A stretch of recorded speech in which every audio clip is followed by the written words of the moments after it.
I want to invite you to open a Bible with me at this time to Hebrews chapter 10. Hebrews chapter 10 is where we are this morning, and we're going to go ahead and read verses 19 through 25 together.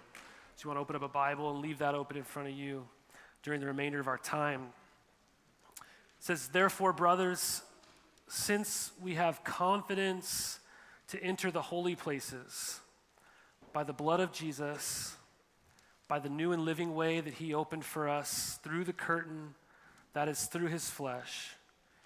And since we have a great priest over the house of God, let us draw near with a true heart and full assurance of faith, with our hearts sprinkled clean from an evil conscience and our bodies washed with pure water. Let us hold fast the confession of our hope without wavering, for he who promised is faithful. And let us consider how to stir up one another to love and good works, not neglecting to meet together as is the habit of some, but encouraging one another, and all the more as you see the day drawing near." I wonder this morning if you would call yourself a confident person. Do you think of yourself as a confident person?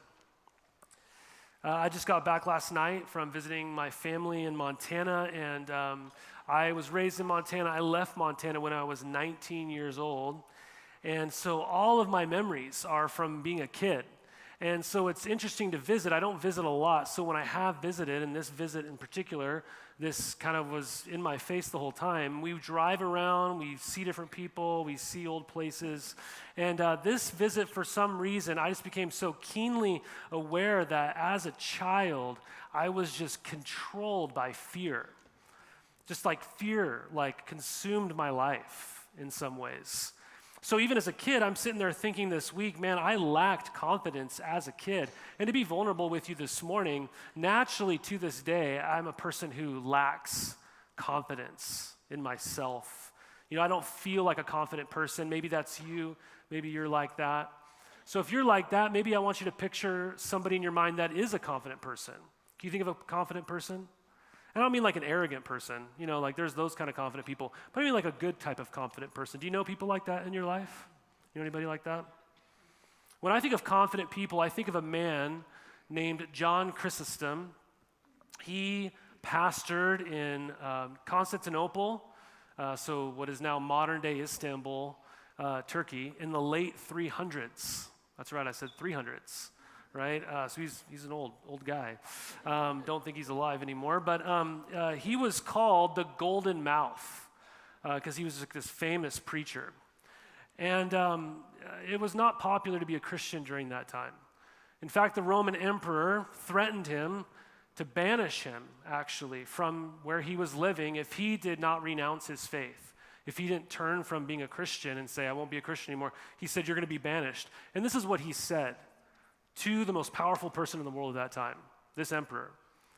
He said, you cannot banish me, for this world is my Father's house. The emperor said, well, I'll kill you. I'll slay you. John Chrysostom said, no, you can't. Right? For my life is hid with Christ in God. The emperor said, well, I'll take away all your treasures. John Chrysostom said, no, but you cannot, for my treasure is in heaven, and there my heart is. And so the emperor said, well, I will drive you away from any person in this world so that you will not have even one friend. And John Chrysostom said, you cannot, for I have a friend in heaven with whom you cannot separate me. I defy you, for there is nothing you can do to hurt me. I wonder, how do you get there? You know? Like, how do you become someone with that kind of confidence? Right? That all these things in this world that are great things, where you live, your family, your friends, your possessions, whatever it is, that all that, even your very life could be taken from you and you're like, I'm good. Right? I know who I belong to. Right, you could confidently respond like that. Where does that kind of confidence come from? That's the kind of confidence we're talking about, right? See, if you listen to anybody who's talking to you these days, maybe in like a podcast or a book or whatever, some guru of some kind, every voice in this world will tell you in order to get confidence like that, you have to believe in yourself. You got to believe in yourself. Right? That's the secret. Self-confidence is the key. It's to look in the mirror, and I hope you know this, but if you look in the mirror, you tell yourself you're good enough, you're smart enough, and gosh darn it, people like you. Right? Hopefully you know Martin Short a little bit. That's not the message we read in the Bible.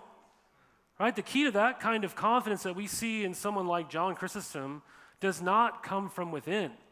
It comes from above. It comes from above.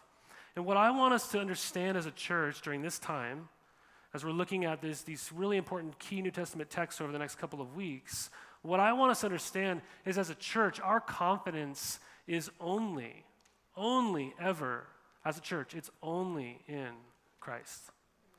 He's the only source of any confidence we could ever have. But when He is our confidence, we will say things like that, and it will actually be true. It'll actually be true. And so the first thing that we're going to look at this morning is in verses 19 through 21. And what I want us to see is the basis for our confidence. Like, how can you say something like that? What's the basis for our confidence? We see it in verses 19 through 21. Read it again with me. It says, "Therefore, brothers, since we have confidence to enter the holy places by the blood of Jesus, by the new and living way that He opened for us through the curtain that is through His flesh, and since we have a great priest over the house of God." What I want you to see there is this passage says that we as Christians, as believers, we have confidence. Like, we have it. It's something, if you're a Christian, it's something you actually possess, whether you think you do or not. Like, you have confidence. I want you to hear this. No matter how confident you feel like you are, the Bible is saying that you have confidence. It's something that is given to you. Well, what do we have confidence for? What's our confidence in? It's confidence to approach God. It's confidence to be in the presence of God. Because what does it say here? We have confidence to enter the holy places. Enter the holy places is what it says. What's he talking about? Well, there might be hopefully an image for you here on the screen, a picture of inside the temple, the Solomon's temple that was built, and originally the tabernacle in the book of Exodus. But you see here the Holy of Holies. Right? And right outside the Holy of Holies is this veil that no one could pass through except for the high priest one day a year on the Day of Atonement, a day that the Jewish people call Yom Kippur. Okay? And so one day a year, a high priest, only the high priest, not just any priest, could enter into the Holy of Holies, and they often would tie a rope around him in case he died or something. No one could go in there after him so they could drag him out. Right? I mean, it was such a holy place that no one could access this sort of place. It was a special place where God dwelled. And so because of God's purity, because of God's holiness, and because of our sin that has separated us from God, no one could go in there. No one could go in there. Right? I don't know if there's places in your mind where you think, man, I could never go in there. Right? I could never be with that person.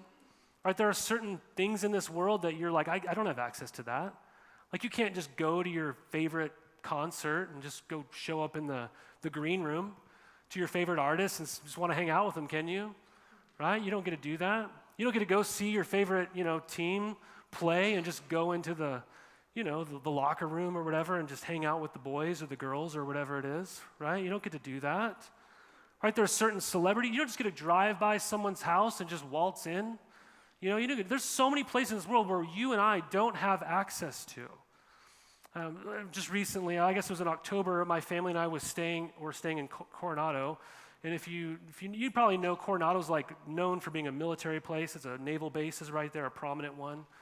And one day, I went running on the beach. So I'm not bragging, but I did. I went running on the beach. And I was running, and there was all these people around, and then all of a sudden I just kept running, and all of a sudden I realized I was completely alone. Like, there was nobody on the beach. There weren't even buildings around. I'm just like, wow. It's starting to get creepier and creepier as I'm going, and I'm not seeing a single soul. Finally, I come to this like abandoned sailboat, and that's when I was like, I probably shouldn't be here. I don't know why this boat is here, what this boat is. So I turned around, and I started running back, and I went back, and I told Elizabeth all about my run and how weird it was and fun it was. The next day, I did the same thing. And I started running again, and I went to that same beach, that same place, and as I'm beginning to run in that part where it's pretty lonely and pretty quiet and no one else around, I hear someone whistle loudly at me and turn to my left, and a man in uniform is like, "What are you doing? You can't be here." Right? You can't be here. The day before, I'm running, and I forgot this part. I'm running, and all these people, as I'm going back, are out there training. I see all these like military people training on the beach, and as I'm running by them, they're all looking at me and just waving, and so I felt like pretty cool, like I was one of the guys, like I belonged there. I guess I passed for a Navy SEAL in their eyes. I don't know. But the next day, I did not. Right? This guy whistles at me. He goes, "You can't be here. Did you see the sign?" And I was like, "Well, I didn't see the sign." And I kind of just told him, "Yeah, it makes sense. Yesterday was kind of weird, I just was out here running alone by myself." And he even said to me, he's like, "Man, you're lucky. You could have been shot, We could have just taken you out." And I was like, "Yeah, I'm never coming back here again, right? I'm never doing that." Right? This was not a place I had access to, right? I had to be a certain kind of person to be in that place. And if that's true of like a military base, what about being in the presence of God as a sinful person? Like, I don't belong there. I don't have access to that, right? The Bible actually says to be in God's presence with sin would be a result of death for you, right? So every day, we have lots of things in our life we realize we don't have access to.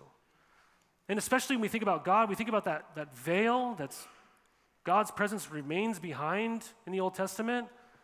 If you knew how holy God is, you would not have any confidence to ever be in his presence.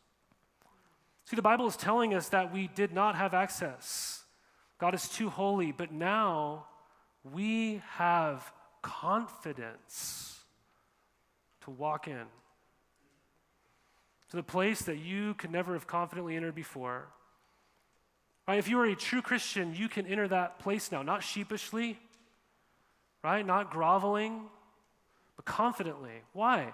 What does it say? The new and living way that Jesus opened for us through the curtain, that is through his flesh. He's talking about that veil again.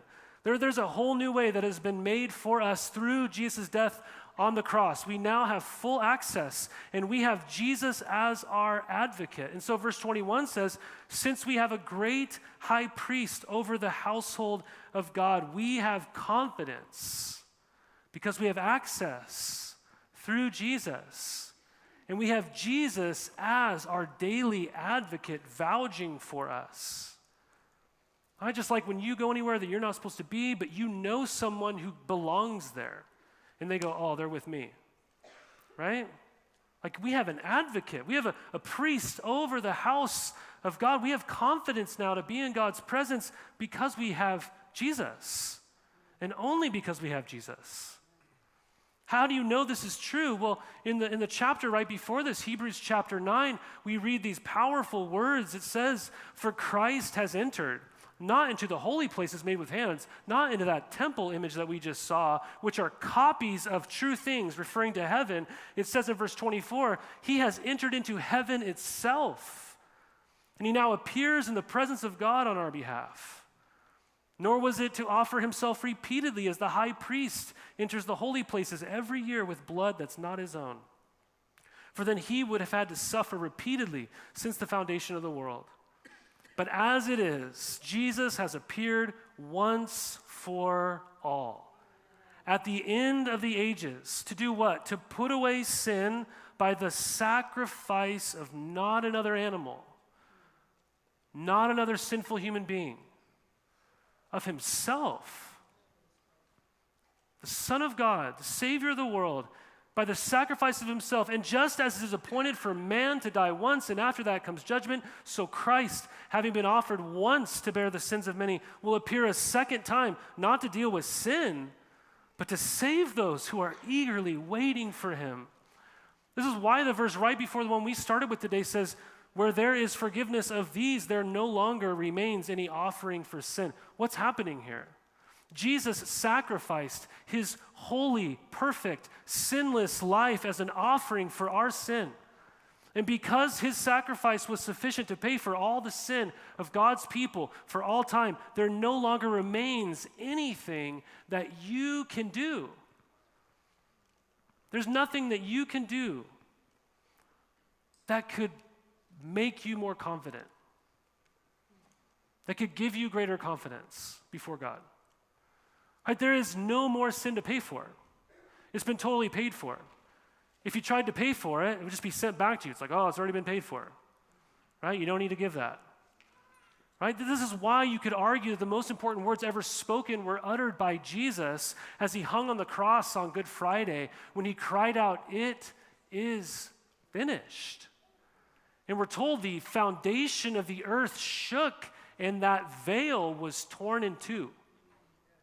Right? The access was now been purchased. Right? All that our holy God requires for us to be made right with him is done. Right? There is nothing that you can add. There's no sacrifice that you can make. I love how Charles Spurgeon says, not even my own tears, as if just feeling bad about it and crying about it would make it a little bit healed. Not even your tears. Right? Jesus doesn't need our help to save us. Right? So we can just let this sink in. I mean, think about this for a second. You could spend all this time, you could memorize the entire Bible. Right? You could do that.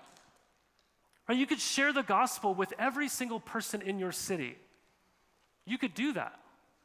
Right? You could give away all your money, whether you have a lot of money or no money, and your bank account could say 0. You could never again struggle with that sin that you just keep getting hung up on, that just controls you seemingly. You could sell everything that you have and move overseas and become a missionary, and God still could not accept you more. You could do all of those things. You couldn't have a greater basis for your confidence before God. There is no need of another sacrifice. You don't need to. And even more, you can't. You can't do it. You can't even sacrifice yourself to have a greater confidence before God. We have access in Jesus. He is our confidence.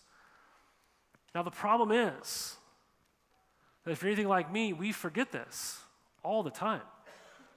All the time.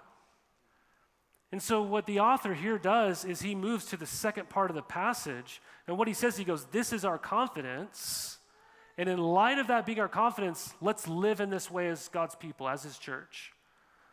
But I propose to you, if you forget your confidence, there are these 3 temptations that you and I struggle with. These 3 temptations when we forget our confidence in Jesus. We see these 3 temptations in verses 22 through 25. The first temptation is this. It is to pull back from God. It is to pull back from God. What does it say in verse 22? He says, because of this confidence, let us draw near to God. Let's draw near to him. We have this confidence with a true heart and full assurance of faith, with our hearts sprinkled clean from an evil conscience and our bodies washed with pure water. He says, draw near to God because of your confidence. Don't pull back from him. Draw near to him with a true heart. A true heart means a whole heart. It's a pure heart. It's an undivided heart, right? Your full attention sort of idea. I mean, we all know what it's like when you're talking to somebody, and as you're talking to somebody, they're kind of listening to you, and they're nodding their head, and they're kind of, oh yeah, that's awesome. Oh, that's crazy, and they're kind of saying those things all the time, but then they just kind of like keep looking around you, over your shoulder, you know what I'm talking about, right? Probably bothers you, doesn't it? What do you think in that moment? If you're anything like me, we all think like, oh, this person doesn't want to talk to me. They're not really here, right? They have a divided heart, divided attention. They're kind of playing the part, they're acting like they're interested, but they're really just paying attention to other things going on around me. Right? It's kind of like that. It's saying draw near to God with a true heart, pure heart, undivided heart, fully attentive. Right? God, I want you. Right? Do this with full assurance of faith. How can you have a full assurance of faith? Well, it's by having your heart sprinkled clean.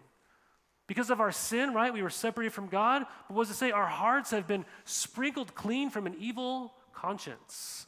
All those things we did, all those things that we've done that we are just so embarrassed about, they've been washed in the blood of Jesus.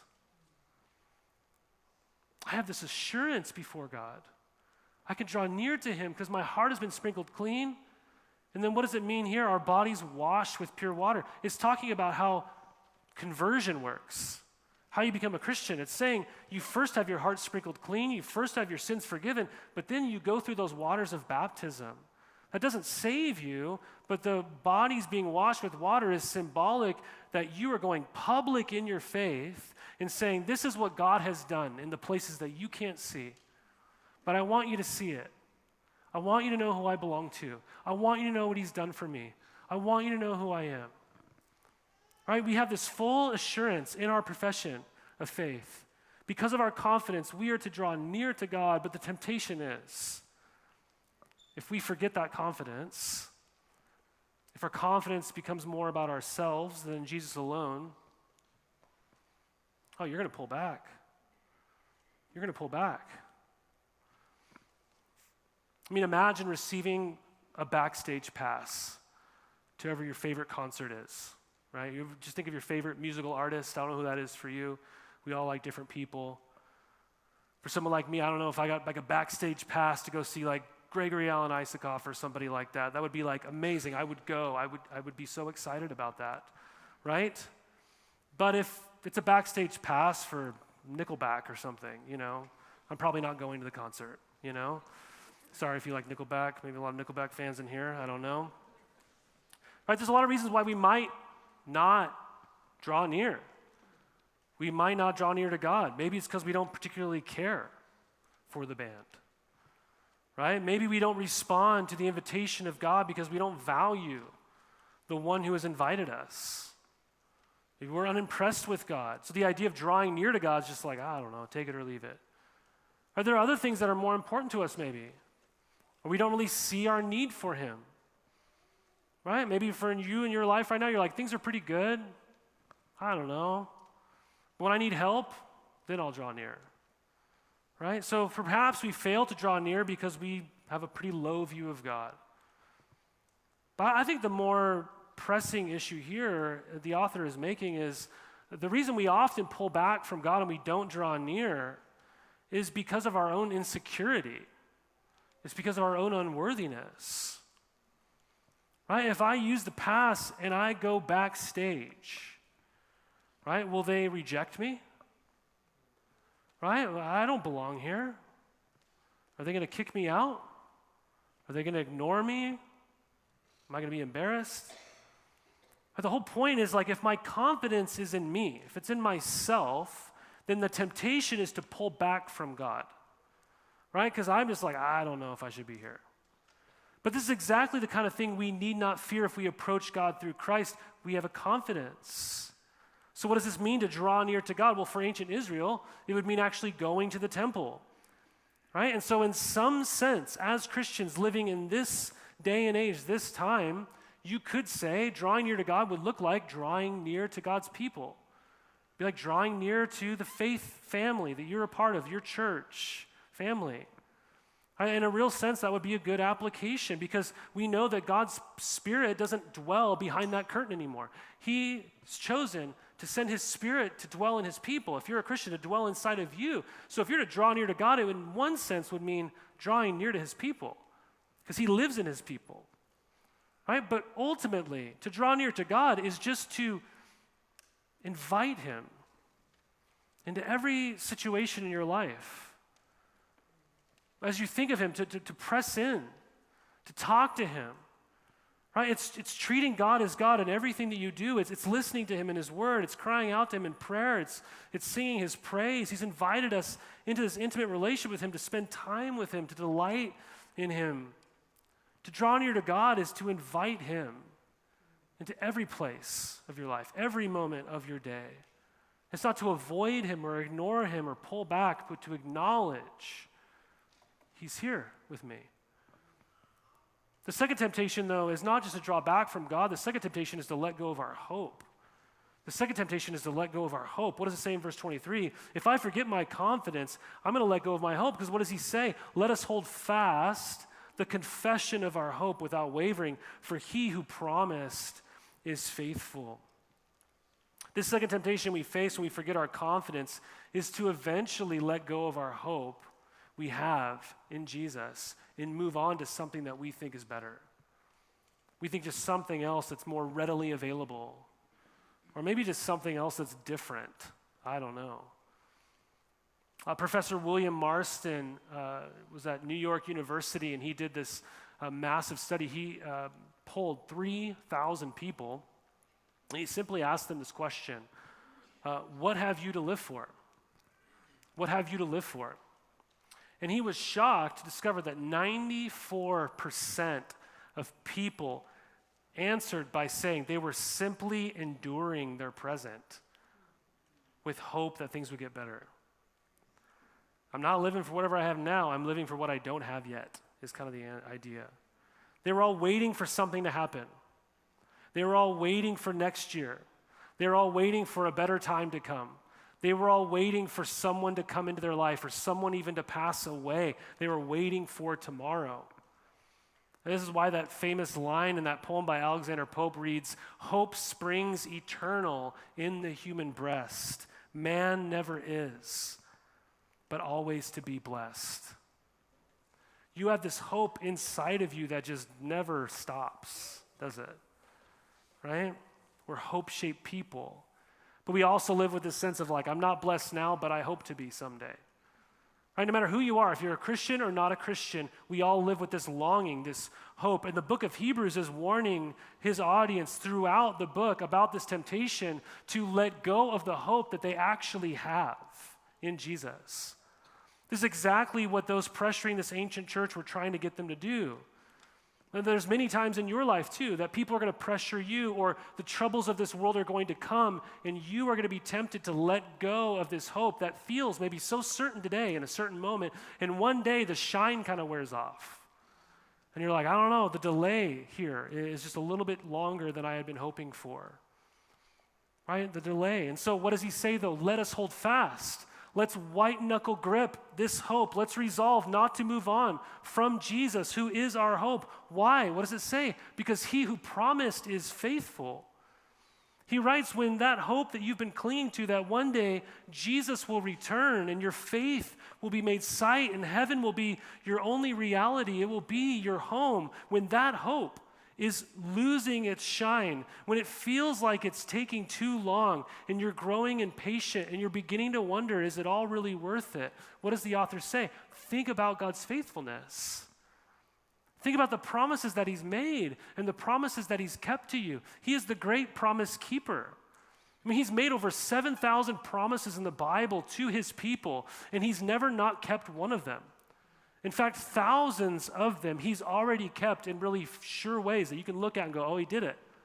He saw it through. Right? We put our eyes back on the faithful promise keeper. We cling to this hope in Jesus, even in the midst of the temptation to want to let go of it and move on. I love how Hebrews 6 says, we have this as a sure and steadfast anchor of the soul. A hope that enters into the inner place behind the curtain where Jesus has gone as a forerunner on our behalf, having become a high priest forever after the order of Melchizedek.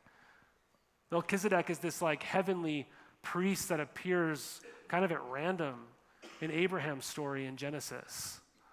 But I love this image, an anchor for the soul. We have an anchor for the soul. And Jesus has not gone into the Holy of Holies in that temple. He has gone up into heaven. He's a forerunner. He's gone ahead of us. And our anchor, do you see this, is not in a sea. Our anchor for our soul is in heaven. My anchor is in heaven. It's anchored in God's presence. And so as the winds pick up, as the ships we sail in this life bob like a cork, as we sail through all of life's troubles, we cling to our confession of hope without wavering, because our hope is anchored in our access to God. Where we white-knuckle grip our hope, we do so because outside of Jesus, we know we have no hope. I think this is so hard sometimes because this world is constantly prodding and pushing and pressuring us to think otherwise. But the reality is that we can't do this alone, can we? Or we can't hold fast to the gospel. We can't hold fast to our hope without help. So how do we not let go? Well, it's by not giving into this final temptation. And when you forget your confidence, your great temptation will be to withdraw from your church family. Don't withdraw from your church family. That's the temptation. It says, let us consider how to stir up one another to love and good works, not neglecting to meet together, as is the habit of some, but encouraging one another, and all the more as you see the day drawing near. I want you to see the main encouragement here. The main encouragement here is to what? It's to meet together. That's what it says, meet together. It's sandwiched in the middle of these other commands to encourage one another and to stir up one another or provoke one another to love and good works. I mean, because think about the logic of this. How do you encourage someone if you're never around them? Right? How do you stir someone up? How do you provoke them to love and good deeds if you're never with them? Or how do you practice love and good deeds if there's not a recipient of another person on the other end of that? Right? It's impossible. So naturally, he says, don't withdraw from your church family, but what? Meet together. Let us come together. This temptation to withdraw has been powerful from the very beginning of the church. I mean, the Jewish believers here, that this was really written to, they were being heavily persecuted.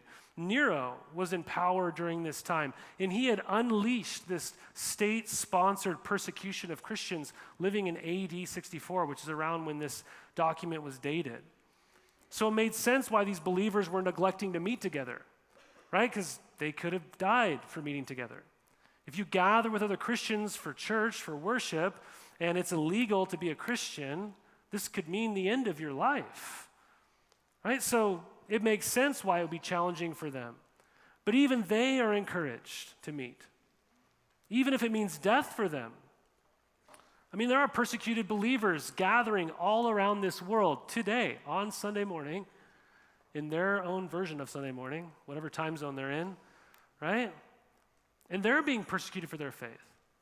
There are people meeting in secret all over this world who, if they publicly were known to be doing something like that, it could mean imprisonment. It could mean being kicked out of their country. It could even mean for some of them death.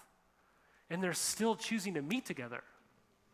They're still doing that. I mean, do you feel tempted to go in there and be like, hey guys, just relax, right? You don't need to be doing this. It's just you and Jesus, right? You got Jesus, just you and Jesus, just do the thing together, keep it to yourself, right? Like, don't threaten your own life by doing something like this. Right? No one's tempted to tell them something like that. Why? What does the author here say? We need each other in order to make it to the end. We need each other in order to make it to the end. What does it say? Do all of this and all the more as you see the day meaning Jesus' second coming, as you see that day drawing near. My eyes are fixed on that day. I mean, guys, even in our country, as our church gets more pushed to the margins of our society, we need each other. We need each other, right? And why do we need each other for? What is this passage saying? We need each other to stir each other up, right? The word is literally provoke. It's actually usually a negative word. It's to provoke you to love and good works. Right? I mean, have you ever looked at some liquid thing, maybe a cup of coffee or, I don't know, like a bowl of soup? It's just been sitting there on the counter for hours. What happens to that liquid?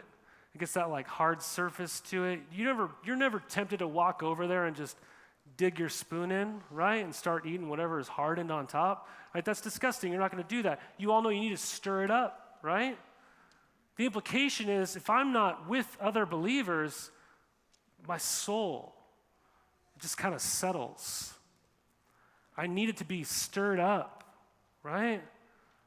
Right? The image here is that without gathering with other believers to be encouraged, I'm going to settle.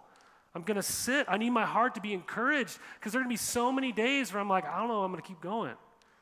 Right? And I need someone else to come on and infuse courage within me to see that the way I was living, the way that I'm thinking is not true. See, here's what I want you to see. If you forget your confidence, you will naturally not only pull back from God, you will naturally not just let go of your hope, you will naturally withdraw from other believers. This is why you know if you're struggling, if you're doubting, if you're living in sin, if you're trying to cover things up, if you're really discouraged, what happens? You tend to withdraw from people, right? And this is also why when other people aren't showing up, right, you begin to wonder what's really going on. Am I right? How do I know this? I'm a person, right? I'm like you. I'm just like you.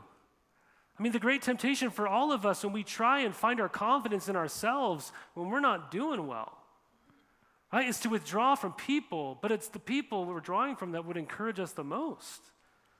I mean, I'm amazed at how often I feel discouraged. I feel beat down. I think, man, I don't want to go today. Right? I don't know. I don't want to show up at this thing, or even if it's just like a social thing sometimes. And every time I do, I'm so encouraged, though. God always, never ceasingly fails to use someone to encourage me in those moments. I mean, I'll never forget the first time I ran a 5K when we lived in Oregon. I realized after I wrote all this, it's a lot about running today. I apologize for that. I truly am not trying to brag to you. But I'll never forget the first time I ran a 5K.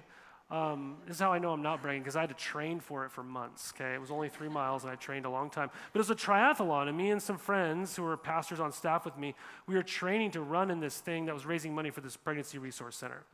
My friend swam, my other friend biked, and I did the run, okay? My friend who swam, he killed it. We were like winning. Not that it was a competition, but we were winning. And my friend who biked, I was excited because he's really good at it, but he, for some reason, went the wrong way for like 3 miles, and no one ever told him. So I'm sitting there just like watching all these people pass us, and I'm like, oh my gosh, and when I started out of the gate, all of our friends, all of our family were there, and again, not being a runner, I had all this strength and encouragement from them as I came out of the gates hot. I'm like, I'm going to catch up. We're going to win this thing. But shortly after I started running, I was just alone, like for a couple miles. And after a couple of miles not being a runner, I was like, I don't know if I could do this. I was growing really discouraged. And then as I was coming towards the finish line, I could see the finish line off in the distance and all these people at this like track field in the stadium. I could see my kids. I could see my wife. And man, I got so much energy from that. I started sprinting, right? I mean, I felt like I looked like Usain Bolt or Tom Cruise or something. I probably looked like Chris Farley most likely, but I just felt like, man, just as everyone's like cheering and rooting you on, all this stuff, you're like getting energy from that, right? Like if that's true in a physical sense, just think about a spiritual sense. Hebrews talks about this cloud of witnesses that surround us. Brothers and sisters that have gone before us. All of you across this room, you exist for the person sitting next to you. We exist for one another, to surround one another saying, keep going. Oh, no. This is what's true. Oh, don't let go. I know that's tempting, but don't let go. Jesus is better. Keep going. Keep going. This is how church works. We need each other if we want to make it to the end. If we want to make it to the end, we need each other. As we don't just go to church, we are the church. We are the church. I love this quote from Saint Teresa of Avila. It's vivid, so I love it. She says, Christ has no body on earth but yours. No hands but yours. No feet but yours. Yours are the eyes through which Christ's compassion for the world is to look out. Yours are the feet with which he is to go about doing good. And yours are the hands with which he is to bless us now. We don't go to church. We are the church. We're the body of Christ. And the anchor for our soul is attached to him in heaven. This, you guys, this is our only confidence. And if you can believe it, if you could see it, this place and every church is a vibrant community of hope because we know that Jesus is our only confidence. Let's pray.